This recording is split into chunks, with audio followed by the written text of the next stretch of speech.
Okay, I want you to try something for me. Right now, wherever you are, just hold up your hand. Now snap your fingers. Simple. Right, it's a rhythmic little gesture. Maybe you're keeping time to a song. Maybe you're trying to get someone's attention. It's harmless, usually. But in the worlds we're talking about, that tiny sound, that friction between your middle finger and your thumb can be the most terrifying sound in existence. It really is the ultimate display of casual dominance, isn't it? You're not Right. straining, you're not screaming, you're just clicking, Yeah. and reality itself just changes. Exactly. And today, we are setting up the ultimate battle of the snappers. Mm. So in one corner, we have the heavyweight champion of the MCU, the Mad Titan himself, Thanos. And in the other corner, well, this is where it gets really interesting. We have a character who might be new to some of you, but in the power scaling community, he is an absolute monster. He's from the series to be Hero X. He is known simply as X. And this is such a great matchup because, on the surface, they share the exact same gimmick, that snap. But our mission today isn't just to debate who's cooler. We're going to do a proper forensic analysis. We've got the raw data, specifically from the VS Battle Wiki, the tiering stats, the lore, and we're going to look at the math behind the magic. We're crunching the numbers. We'll do a deep dive into Thanos and the Infinity Gauntlet. Then we'll unpack X's just, frankly, bizarre rule-bending powers. We'll compare them head-to-head on stat speed, durability, all that good stuff. And then, the part I've been waiting for, we are going to narrate a full, blow-by-blow hypothetical death battle to see who's actually left standing. And just heads up for everyone listening, Yeah, sure. you should probably discard any assumptions you have. Okay. This isn't going to be a close fight. This is a collision of physics versus metaphysics. I love the sound of that. Mm-hmm. Okay, let's start with the guy we all know, Thanos, MCU version. And I feel like I need to defend him a little here because the internet loves to mean on him now, but this is the being who wiped out half the universe. So let's look at the stats. How strong is he really? To get a handle on Thanos, you have to separate the Titan from the jewelry. According to the VS Battle Wiki, Thanos is a galactic overlord. And even before he gets any stones, his base power is rated as high 6A. High 6A.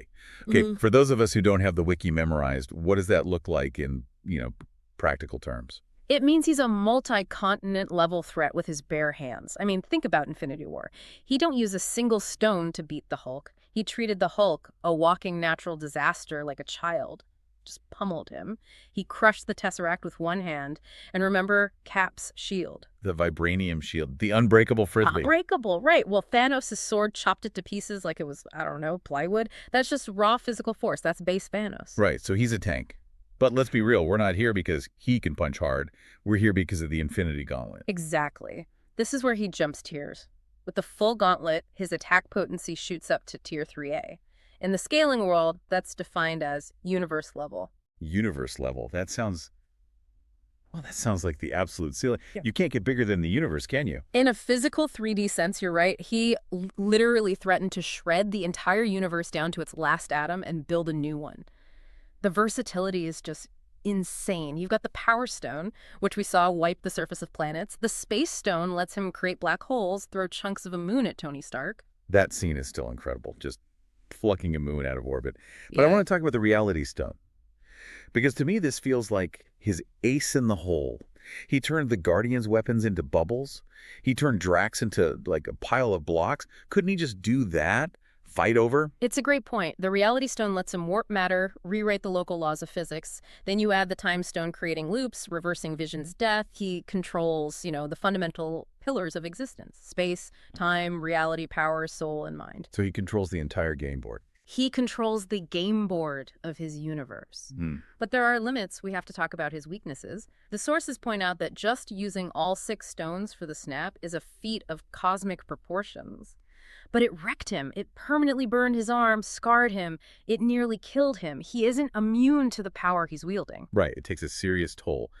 And then there's that one huge tactical flaw we saw in Titan, the close fist rule. The somatic component.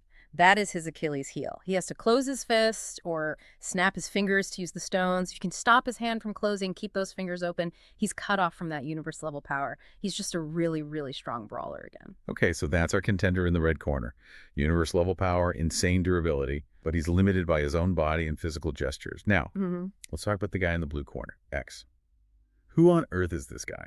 Because looking at his picture, he looks like he does my taxes. X is He's such a great contrast. In To Be Hero X, he's classified as a rule-level powerhouse, but you're right about his look, his day job. He's a super genius, an INTP personality type, a white-collar worker.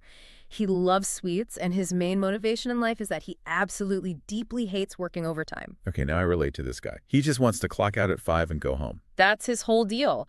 But his power source is dimension manipulation. And unlike Thanos, who's basically using a battery, the Stone's X's power is his own. The snap is just a trigger. The fuel is imagination and something called trust values. Basically, how much faith the public has in him. Trust and imagination. That sounds a little abstract. How did that translate into, actual power? Let's get to the numbers. You said Thanos is tier 3A universe level. Where does the Salaryman rank? X is rated as high 2A. High 2A. Okay, help me out. In my head, 3 is bigger than 2, but in this system, lower is better. Correct. Tier 1 is the top. So Tier 3 is universe, Tier 2 is multiverse, and high 2A is specifically multiverse level plus time. Whoa, hold on a second. So Thanos affects one universe. X affects... multiple. Think bigger than that. X affects the very structure of dimensions that contain all those realities. He can wipe out a 3D target by just lowering its dimension. He can reorganize matter across different dimensions. He is basically limited only by what he can imagine. Okay, that sounds terrifying, but I'm still trying to grasp the scale. Is the gap between universe level and multiverse level really that massive? Let me try an analogy. Imagine a piece of paper. On that paper, you draw a stick figure. That stick figure is the most powerful being on the page. It can control all the ink. It can beat up other drawings. That's Thanos. He is the master of that 2D page. Okay, with you so far. Now imagine you, a human being in the real 3D world, holding that piece of paper. Can that stick figure punch you? No, it's just ink. Can it use its reality-warping ink powers to hurt you? No. But can you, the 3D human, just crumple up the paper? Or erase the stick figure? Yeah, easily. That is the difference between Tier 3A and High 2A.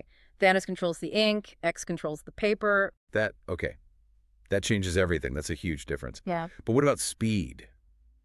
Thanos is fast, right? He reacted to Captain Marvel, who flies at near light speed. Thanos is rated relativistic plus.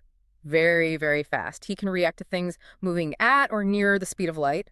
X, however, is rated as immeasurable. Immeasurable? What does that even mean? Yeah. That sounds like a cheat code. It means linear time doesn't apply to him. He isn't running from point A to point B. He moves by jumping between dimensions. He can literally arrive at his destination before he even left. For X, distance is completely irrelevant. So it's not a race.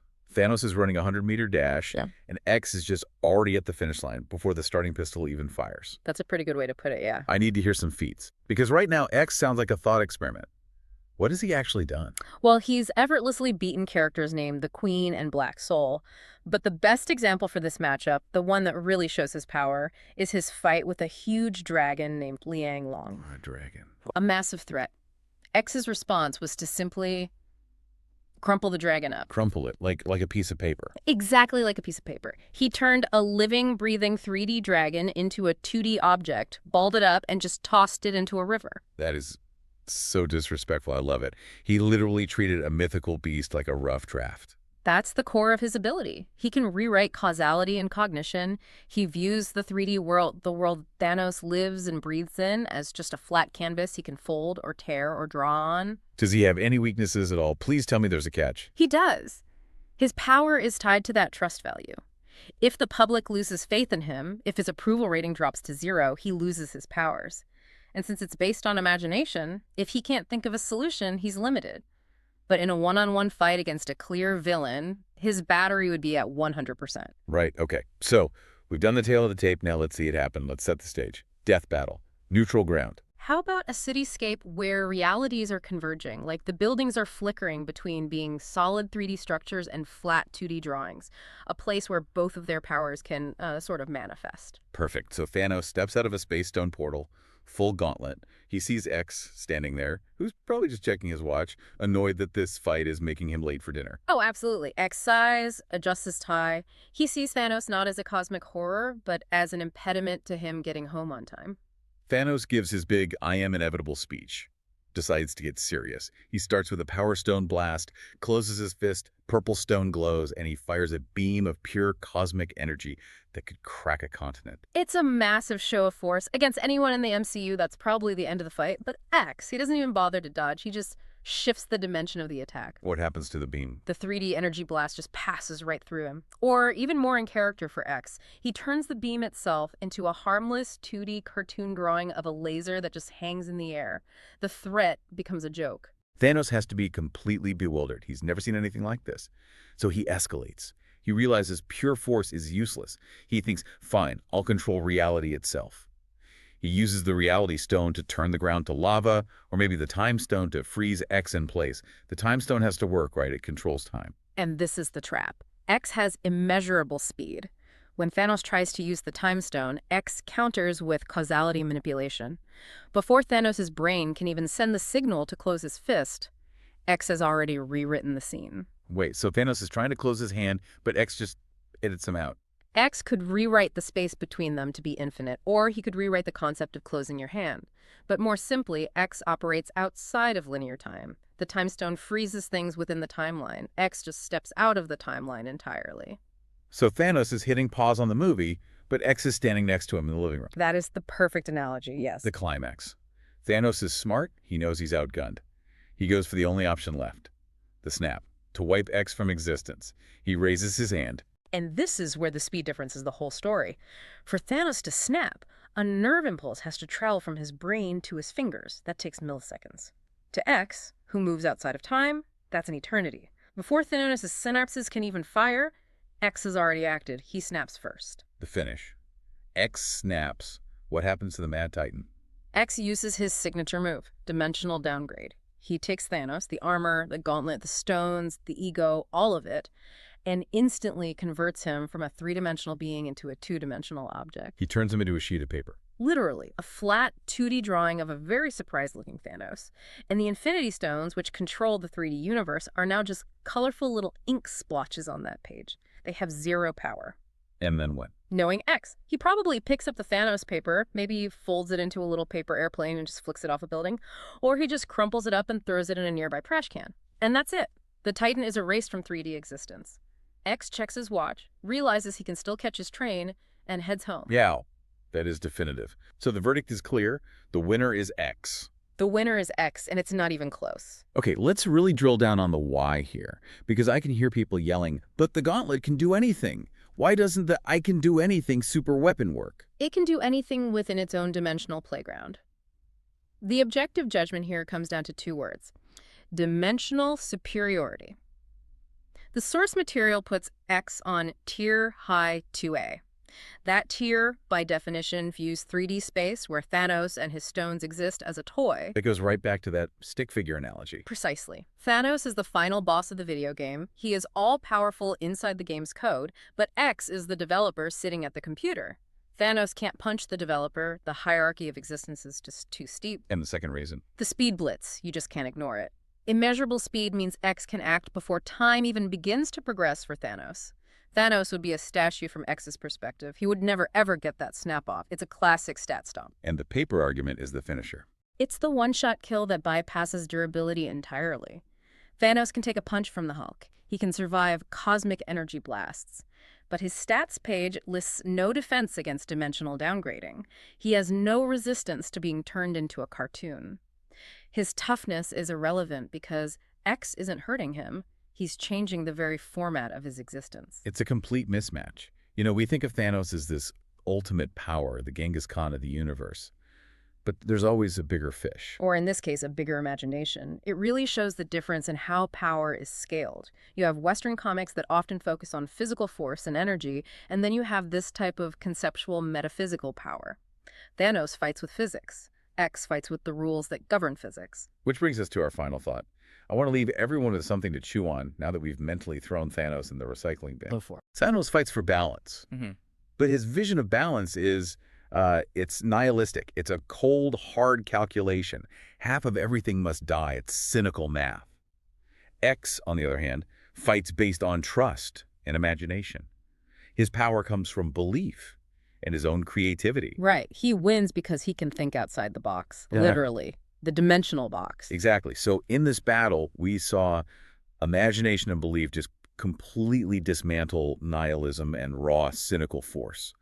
Does this suggest that in the world of fiction, and maybe even in our own lives, that creativity will always ultimately overpower destruction. That's a nice thought. Thanos wants to subtract from the universe. X wants to create a solution, and the creator, the person writing the story, is always going to be stronger than the character living in it. I love that. And on that note, we're going to wrap up this deep dive. Whether you're Team Thanos, sorry about the loss, or Team X, just remember to keep your imagination active. It might be your greatest superpower. And please don't snack at surface workers. Seriously, don't. It's rude. Thanks for listening, everyone. See you next time.